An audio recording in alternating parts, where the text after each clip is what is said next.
আসসালামু আলাইকুম। আজকে আমাদের ১১তম দর্স শুরু হবে। তো ১১তম দর্সের বিষয়বস্তু হলো আল গুসলু ওয়া ফারাইজুহু ওয়া আনওয়াউহু। গোসল, গোসলের ফরজসমূহ এবং প্রকারভেদ। তো প্রথমে আল গুসলু লুগাতান, আমরা গোসলের শাব্দিক অর্থ জেনে নেব। আল গুসলু লুগাতান, আবিধানিক অর্থে গোসল। ইসমুল লিল ইকতিসালে, ধৌত করার নাম। মিন গসালা ইয়াগসিলু, বাবে দরাবা ইয়াদরিবু থেকে উৎকুলিত এই শব্দটি। এটি হচ্ছে লিল ইকতিসাল, ধৌত করার নাম। অহুয়া ইসালাতুল মায়ে আলা শাই। আর এটা এই ইকতিসাল হচ্ছে ইসালাতুল মায়ে আলা শাই, কোনো বস্তুর উপর পানিকে প্রবাহিত করে দেওয়া। ওয়ুলফাজু বিদম্মিল গয়ন অবিকাসরিহা, তবে গোসল শব্দটি কখনো কখনো গইন বর্ণে জম্মা দিয়ে পড়া হয় অবিকাসরিহা, এবং কখনো কখনো জের দিয়ে পড়া হয়। অদম্মুল গয়নে হুয়া দারিজু বাইনাল ফুকাহা। আর গোসল শব্দটির গইন বর্ণে পেশ দিয়েই হুয়া দারিজু বাইনাল ফুকাহা, ফুকাহাদের মধ্যে আলোচনা সমালোচনা। মানে ফকিরা গোসল নিয়ে যেই কথা বলেন সেটা হচ্ছে গুসলন। মানে গইন শব্দে পেশ দিয়েই যে শব্দটি উচ্চারিত হয় সেটি নিয়েই ফিকহের মধ্যে আলোচনা, জের দিয়ে যেটি সেটি দিয়ে নয়। তো কাজের শব্দটি হবে গুসল।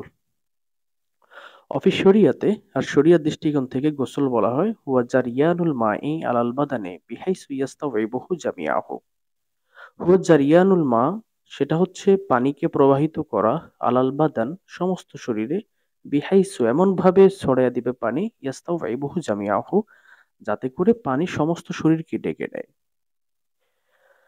মাশরুইয়াতুহু, শরীয়ত, যে গোসল যেটা শরীয়ত সিদ্ধ, মানে গোসল যে শরীয়তের একটা অন্তর্ভুক্ত বিষয়, এর এই দৃষ্টিকোণের আলোচনা। আল গুসলু মাশরুউন, গোসল শরীয়ত সিদ্ধ বিষয়।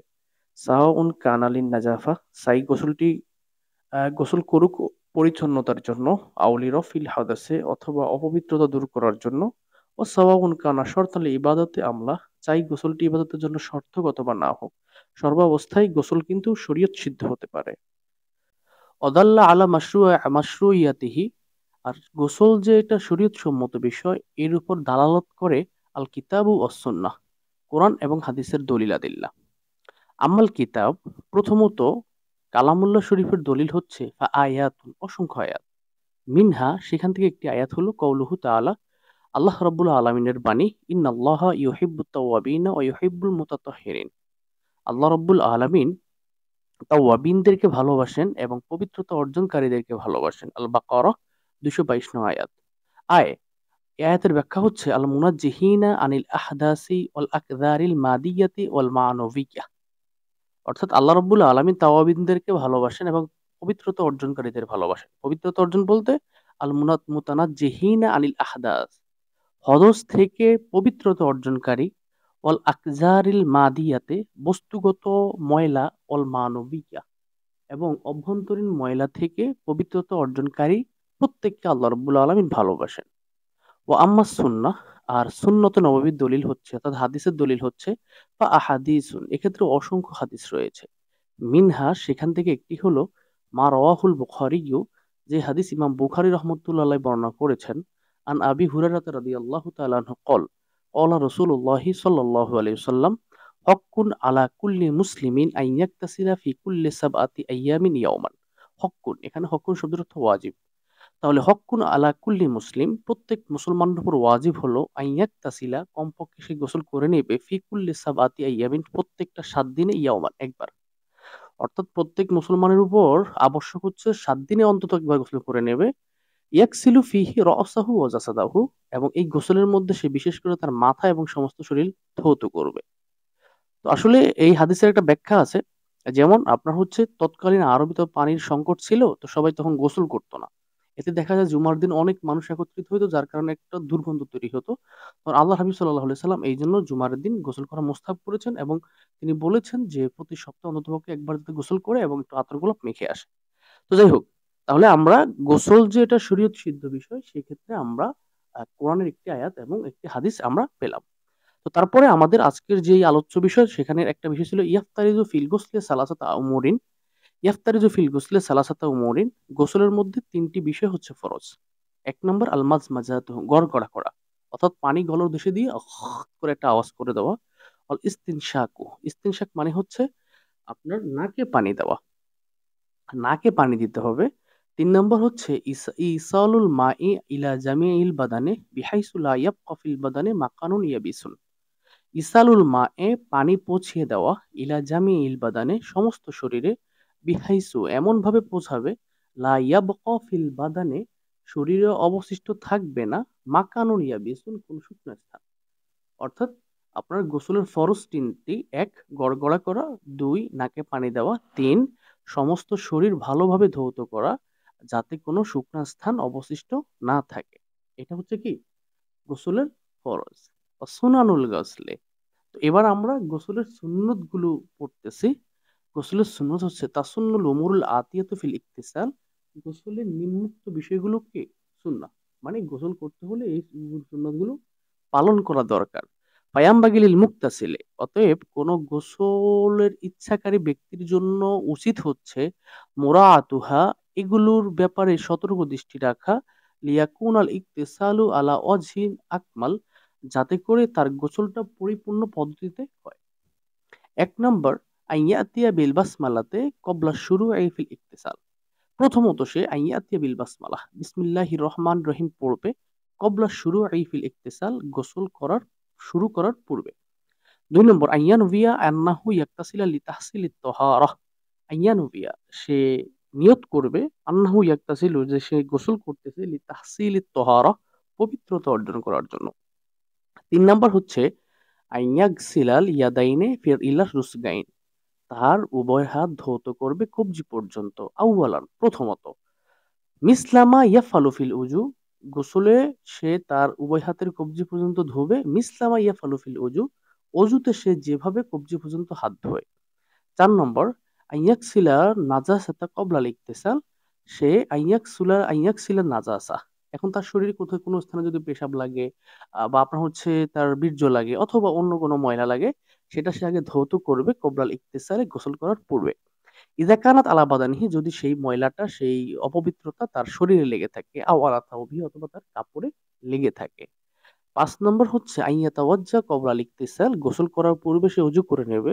ওয়ালাকিন ইউআখির গুসলা রিজলাইহি ইযা কানা ওয়াফিকান ফি মাকানিন মুনখাফিজিন ইয়াজমাউ ফিহিল মা। এটা হচ্ছে কি, অনেক সময় আমরা ওই ওয়াশরুমে গোসল করি না, অথবা অজুখানায় গোসল করি না। তো অজুখানায় বা ওয়াশরুমে গোসল করতে হলে আমাদের হতে হয় কি, আমরা উপরে মাথা থেকে পানি ঢালি, মাথায় পানি ঢালি, এবং আপনার সমস্ত শরীরের পানিগুলো কোথায় পড়ে, পায়ে পড়ে।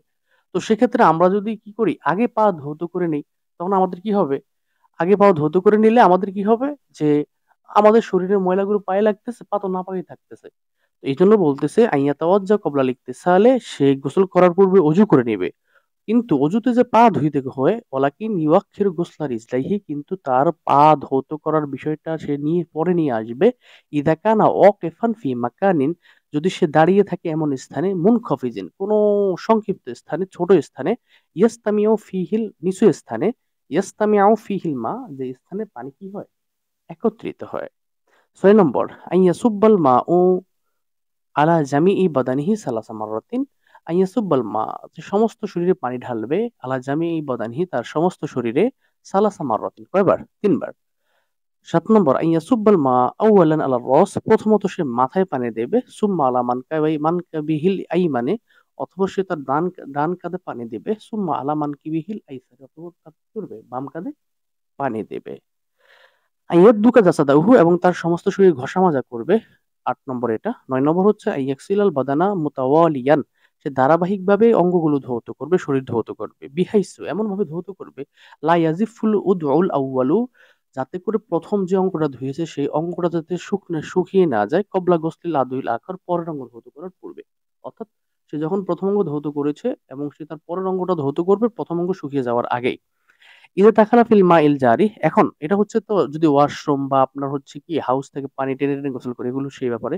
কিন্তু এখন আমরা কখনো করি কি, পুকুরে বা আপনার হচ্ছে কোনো আম নদীতে, অথবা আমরা একদম প্রবাহমান পানিতে নেমে যদি গোসল করি, সেক্ষেত্রে আমাদের একটু ভিন্নতা আছে। সেটা হচ্ছে ইজা দাখালা ফিল মাইল জারি, এখন কোনো ব্যক্তি যদি প্রবাহিত পানিতে নেমে গোসল করে, ও মাকাসা ফিহি, এবং পানির মধ্যে সে অবস্থান করে, ও দালাকা জাসাদাহু, তাহলে সে তার কি করবে, তার শরীর কি করবে সেখানেই সে মেসেজ করবে, অর্থাৎ একটু ঘষা মাজা করবে। ফাকাদ আকমালা সুন্নাত লিখতেছেন, তাহলে পিছনের এতগুলো সুন্নত যে বলছে ওই পানিতে পুকুরে নিয়ে ডুব দিলে শুধুমাত্র গোসল একটু অবস্থান করলে এবং শরীর একটু ঘষা মাজা করলে তার সমস্ত সুন্নত আদায়গুলো হয়ে যাবে। অকাজাল হুকমু ইদা দাখালা ফিল মা ইল্লাযী হুয়া ফি হুকমিল মাইল জারি। অনুরূপভাবে একই কথা, অকাদাল হুকমু অনুরূপভাবে একই হুকুম ইদা দাখালা ফিল মায়ে, সে যদি এমন পানিতে প্রবেশ করে আল্লাযী হুয়া ফি ফি হুকমিল মাইল জারি, যে পানিগুলো প্রবাহিত পানির হুকুমে পড়ে, যেটা আমরা প্রথম দিকে দর্শগুলোতে শিখিয়ে দিয়েছি। কাল হাউজল কাবির, যেমন বড় কোনো হাউজে নেমে গোসল করেছে, তাহলে সেই হুকুমটা প্রবাহিত পানিতে গোসল করলে যেই হুকুম, সেই একই হুকুম সেখানে লিখিত হবে বা বিবেচিত হবে। তো তারপরে হচ্ছে আকসামুল গোসল। এখন আমরা গোসলের প্রকারভেদে প্রবেশ করছি। ইয়ান কাসিমুল গোসল ইলা সালাসাতি আকসামিন, গোসলকে তিন ভাগে বিভক্ত করা হয়েছে। আউয়ালান, প্রথমত ফরজুন, গোসল করা ফরজ। দুই মাসনুনুন, সুন্নাহ। তিন মানদুব মানে মুস্তাহাব। তাহলে গোসল হচ্ছে তিনটা: এক ফরজ, দুই সুন্নাহ, তিন হচ্ছে মানদুব মুস্তাহাব। মাতাই ইয়াফতারিজুল গোসল। এখন প্রশ্ন হচ্ছে গোসল কখন ফরজ হয়? চারটা কারণে কিন্তু গোসল ফরজ হয়। ইয়াফতারিজুল গোসলু বি ওয়াহিদিন মিন আরবাতি উমুর, চারটি কারণে গোসল ফরজ হয়ে থাকে। এক, ইয়াফতারিজুল গোসলু আলাল ইনসানি ইযা কানা জুনুবান। ইয়াফতারিজুল গোসলু, গোসল ফরজ হয়ে থাকে আলাল ইনসানে, মানুষের উপরে, ইযা কানা জুনুবান, যখন সে কি হয়, জুনুবি হয়। জুনুবি মানে হচ্ছে ফরজ গোসল যার উপর আবশ্যক হয়ে যায়, সেটা স্ত্রী সহবাস হতে পারে বা অন্য কোনো স্বপ্নদোষ বা অন্য কোনো ভাবে হতে পারে। দুই নম্বর, ইয়াফতারিজুল গোসলু আলাল মারআতি ইযা তাহুরাত মিনাল হাইদ। ইয়াফতারুল গোসলু, গোসল ফরজ হয় আলাল মারাতে, নারীদের উপরে, ইদা তাহুরাত মিনাল হাইজ, যখন সে মিন্স থেকে পবিত্র হয় অথবা মাসিক থেকে যেটা পবিত্র হয়, এটা অনেকে জানে। তিন নম্বর হচ্ছে ইয়াফতারিজুল গোসলু আলাল মারআহ, নারীর উপর গোসল করা আবশ্যক ফরজ ইদা তাহুরাত মিনান নেফাস, যখন সে সন্তান ভূমিষ্ঠ হওয়ার পরে যে রক্ত বের হয়, সেই রক্ত যেটা নেফাস বলে, নেফাস থেকে সে পবিত্রতা হয়। চার নম্বর ইয়াফতারিজু তাকসিলুল মাইয়িত আলাল আহইয়া। চার নম্বরটা হচ্ছে ইয়াফতারিজু, ফরজ হচ্ছে তাকসিলুল মাইয়াত, মৃতকে গোসল দিয়ে দেওয়া, আলাল আহইয়ায়ে, জীবিতদের উপরে।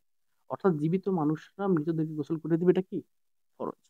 তাহলে মাতা ইয়াসুন্নুল গোসলু, কখন গোসল সুন্নাহ হয়? ইয়াসুন্নুল গোসলু লি আরবাতি আশিয়াইন, চারটি কারণে কি হয় গোসল ফরজ সুন্নাহ হয়। লি সালাতুল জুমআ, প্রথমত জুমার নামাজের জন্য গোসল করা সুন্নাহ। দুই নম্বর লি সালাতুল ঈদাইন, উভয় ঈদের জন্য গোসল করা সুন্নাহ। লিল ইহরামে, হজের উদ্দেশ্যে গমনকারী ব্যক্তির ইহরাম পরিধানের পূর্বে গোসল করা, এটা কি সুন্নাহ। লিল হাজ্জি ফি আরাফাহ বাদা জাওয়ালিশ শামস, লিল হাজ্জি ফিল আরাফাহ, আরাফার ময়দানে হজ পালনকারী হাজির জন্য, বাদা জাওয়ালিশ শামস, সূর্য পশ্চিম আকাশে ঢলে যাওয়ার পরে। সূর্য পশ্চিম আকাশে ঢলে যাওয়ার পরে কোনো হাজি যদি আরাফার ময়দানে থাকে, তখন তার জন্য গোসল করা, এটা কি সুন্নাহ বা সুন্নাহ।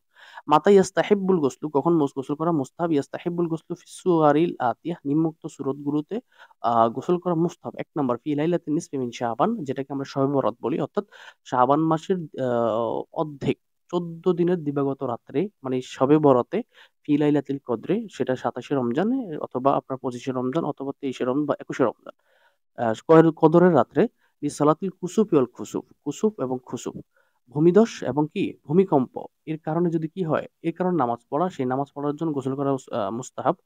সালাতুল ইস্তিসকা, যদি পানি বা বর্ষণ না হয়, বৃষ্টি না হয়, সে বৃষ্টিতে যদি কেউ আনার জন্য নামাজ পড়তে যাচ্ছে, তখন সেক্ষেত্রে গোসল করে আসা, এটা মুস্তাহাব। ইনদাল ফাজায়, যদি সে ভয় পায়, সে ভয়টা অন্য অনেক কারণে হতে পারে, সেটা আপনার হচ্ছে কোনো আল্লাহ থেকে কোনো গজব দেখে অথবা নিজে কোনো ভয় যদি পায়, তাহলে সেক্ষেত্রে সে ভয় পাওয়ার পরে আপনার হচ্ছে গোসল করা কি মুস্তাহাব। ইংদা জুলমা, জুলমা এর অনেকগুলো অর্থ আছে, মানে অন্ধকার, অথবা সে যদি জুলুম হয়, অত্যাচারিত হয়, বা এই ধরনের কোনো বিষয় যদি হয়, তাহলে সেই ক্ষেত্রে সে গোসল করা মুস্তাহাব। ইংদা রিহিন শাদিদাতিন, যদি কোনো প্রবাল বায়ু বের হয়, অর্থাৎ মানে আমরা এটা কি বলি, কালবৈশাখী ঝড়, সোজা কথা, যদি প্রচন্ড বায়ু বা বাতাস আসে, তাহলে সেক্ষেত্রে গোসল করা মুস্তাহাব। ইনদা লুবসি সাওবিন জাদিদিন, নতুন কাপড় পরিধান করার সময় গোসল করা মুস্তাহাব। লিল্লাযী তাওবা মিনাজ জানাব, যে গুনাহ করছে, গুনাহ থেকে তওবা করতে চায়, এমন লোকের জন্য গোসল করা মুস্তাহাব। লিল্লাযী কদিমা মিনাস সফর, যে লোক সফর থেকে ফিরে আসছে, তার জন্য গোসল করা মুস্তাহাব। লিল্লাযী ইউরিদু দুখুলা ফিল মাদিনাতিল মুনাওয়ারা, যে লোক মদিনা মুনাওয়ারায় প্রবেশ করতে চায়, তার জন্য প্রবেশ করার পূর্বে গোসল করা মুস্তাহাব। 12 নম্বর হচ্ছে লিল্লাযী ইউরিদু দুখুলা ফি মাক্কাতিল মুশাররাফা, যেই লোক মক্কা শরীফে প্রবেশ করতে চায়, তার জন্য গোসল করা মুস্তাহাব। ইনদাল উকুফি বিমুজদালিফাতা সবিহাতা ইয়াউমিন নাহার, কোরবানির দিন সকালবেলা মুজদালিফায় যদি কেউ অবস্থান করতে চায়, তার জন্য গোসল করা মুস্তাহাব। লি তাওয়াফি জিয়ারাহ, যদি কাবা শরীফ তাওয়াফে জিয়ারত করে, আম, সে তাওয়াফে জিয়ারতের জন্য, অর্থাৎ বিদায়ী তাওয়াফ, তাওয়াফে জিয়ারতের জন্য তাওয়াফ করে, সেটা তার জন্য গোসল, তখন তার পূর্বে গোসল করা মুস্তাহাব। লিল্লাযী গসসালা মাইয়াতান, যেই লোক মৃত ব্যক্তিকে গোসল দিয়েছে এমন নারী এমন পুরুষ গোসল করা কি মুস্তাহাব। বাদাল হেজামা, যদি কেউ সিঙ্গা লাগে, সিঙ্গা লাগানোর পরে গোসল করা মুস্তাহাব। ইল্লাদি আফাকা মিনাজ জুনুন, যে পাগল হয়েছে, পাগল থেকে যদি সে ফিরে আসে তার জন্য গোসল করা মুস্তাহাব। ওয়াকাজানুর ভাবে ইয়াস্তাহিবুল গোসলু, গোসল করা মুস্তাহাব হবে ওমন ব্যক্তির জন্য, লিল্লাজি ওই ব্যক্তির জন্য, আফাকা মিন ইগমা ইহি, যে বেহুশ থেকে ফিরে এসেছে, মানে তার হুঁশ ফিরে আসছে। আমিন সাকারিহি, অথবা কেউ যদি মাতাল হয়, মাতলামি থেকে যদি ফিরে আসে তাহলে তার গোসল করা মুস্তাহাব। 18 নম্বর হল ইল্লাদি আসলাম আহুয়া তহের, পবিত্র অবস্থা যদি কেউ ইসলাম গ্রহণ করে। আম্মা ইদা কানা ইল্লাদি আসলামা জুনুবান, যদি পবিত্র অবস্থা থাকা অবস্থা যদি কেউ ইসলাম গ্রহণ করে তখন তার উপর গোসল করা মুস্তাহাব। আম্মা তবে ইদা কানাল্লাদি আসলামা জুনুবান, যদি কেউ জুনুবি অবস্থায় গোসল করে, ফায়াফতারিজু আলাইহি গোসল, তখন তো তার উপর গোসল করা কি হয়ে যায়, আবশ্যক হয়ে যায়। তো এই ছিল আজকের আমাদের দর্স, এবং আমি আজকের দর্সটা খুব দ্রুত পড়েছি। দ্রুত পড়েছি, প্রচন্ড গরম, এবং আপনার হচ্ছে মোবাইল দিয়ে রেকর্ড করছি তো একটু সমস্যা হচ্ছে। তো আপনারা যারা, যদি সমস্যা হয় বা তাড়াতাড়ি পড়ার কারণে যদি একটু এরাবে বেশি ছুটে যায়, একটু খেয়াল রাখবেন। আর হচ্ছে যদি কোনো জায়গায় বুঝতে সমস্যা হয় আমাকে এখানে মেসেঞ্জারে অথবা এখানে কমেন্ট করবেন, আমি আপনাদেরকে বিস্তারিত বলে দেবো ইনশাআল্লাহ। তো এই ছিল আজকের দর্স। আমাদের দর্সটা যারা দেখেন অবশ্যই একটু কমেন্ট করে জানাবেন, যাতে আবার পরের দর্সগুলো দিতে একটু সহজ হয়। সকলে ভালো থাকবেন। ইয়ামানিল্লাহ।